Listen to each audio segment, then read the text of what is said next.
महेश्वर के ब्रह्मा और विष्णु के अपने निष्काल और सकल स्वरूप का परिचय देते हुए लिंग पूजन का महत्व बताना। नंदिकेश्वर जी कहते हैं कि तदअंतर वे दोनों ब्रह्मा और विष्णु भगवान शंकर को प्रणाम करके दोनों हाथ जोड़ उनके दाएं बाएं भाग में चुपचाप खड़े हो गए। फिर उन्होंने वहां साक्षात प्रकट पूजनीय महादेव जी के श्रेष्ठ आसन पर स्थापित करके पवित्र पुरुष वस्तुओं द्वारा उनका पूजन किया। दीर्घकाल तक अविकृत भाव से सुस्थिर रहने वाली वस्तुओं को पुरुष वस्तु कहते हैं और अल्पकाल तक ही टिकने वाली क्षणभंगुर वस्तुओं को प्राकृत वस्तु कहलाती है। इस तरह वस्तु के ये दो भेद जानने चाहिए।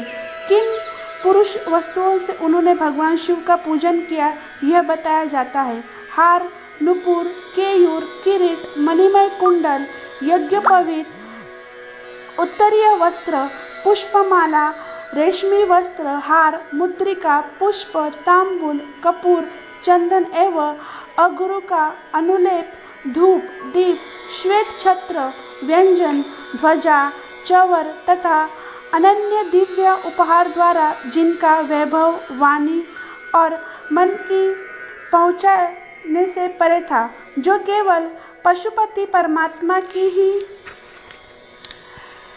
योग्य थे और जिन्हें पशु बंध जीव कदापि नहीं पा सकते थे, उन दोनों को अपने स्वामी महेश्वर का पूजन किया। सबसे पहले वह ब्रह्मा और विष्णु ने भगवान शंकर की पूजा की।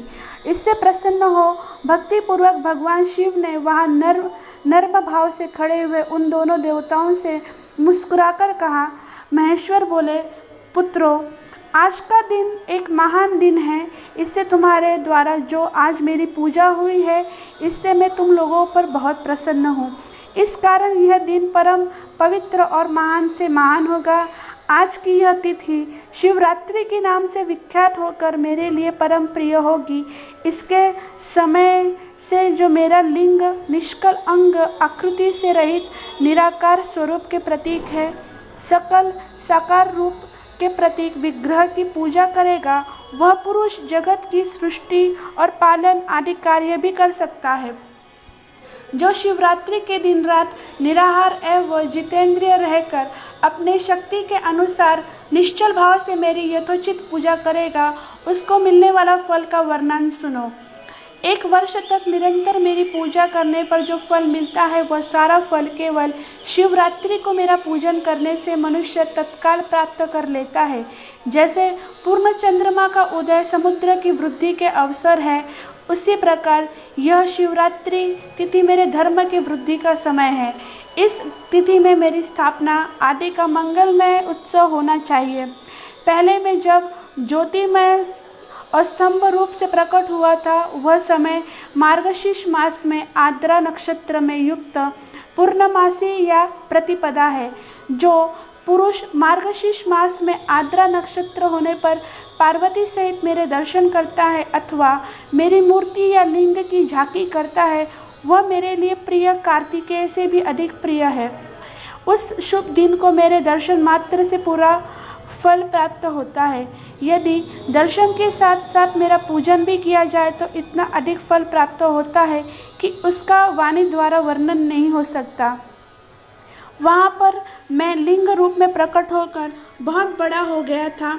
अंत उस लिंग के कारण यह भूतल लिंग स्थान के नाम से प्रसिद्ध हुआ।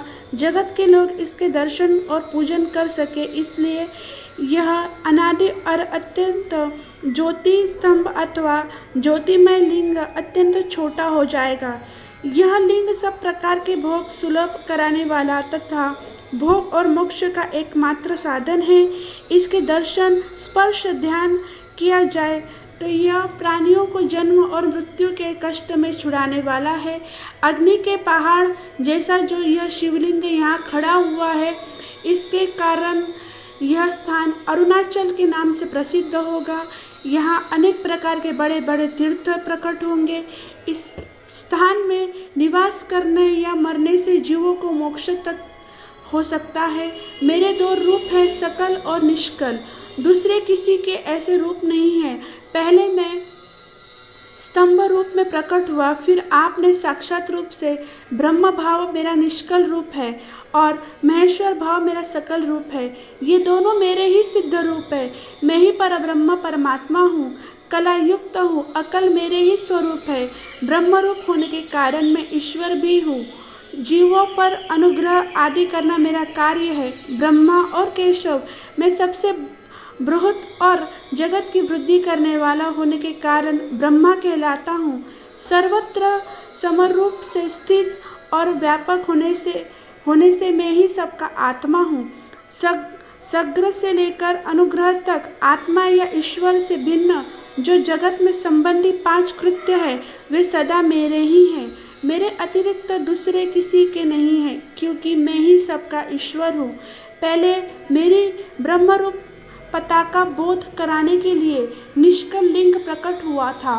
फिर अज्ञात ईश्वर तत्व का साक्षात्कार कराने के निमित्त में मैं साक्षात जगदीश्वरी ही सकल रूप में तत्काल प्रकट हो गया। अंत मुझ में जो ईश्वरत्व है उसे ही मेरा सकल रूप जानना चाहिए, तथा जो यह मेरा निष्कल स्तंभ है वह मेरा ब्रह्म स्वरूप का बोध कराने वाला है। यह मेरा ही लिंग चिन्ह है। तुम दोनों प्रतिदिन यहाँ रहकर इसका पूजन करो।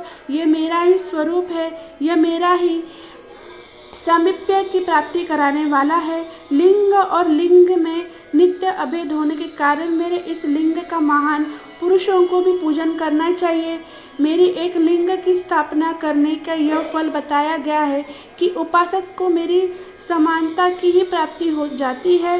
यदि एक के बाद दूसरे शिवलिंग की भी स्थापना कर दी गई तब वो उपासक को फल स्वरूप मेरे साथ महत्व सायुज्य मोक्ष रूप फल प्राप्त होता है। प्रधानतः शिवलिंग की ही स्थापना करनी चाहिए। मूर्ति की स्थापना उसकी अपेक्षा गौण कर्म है।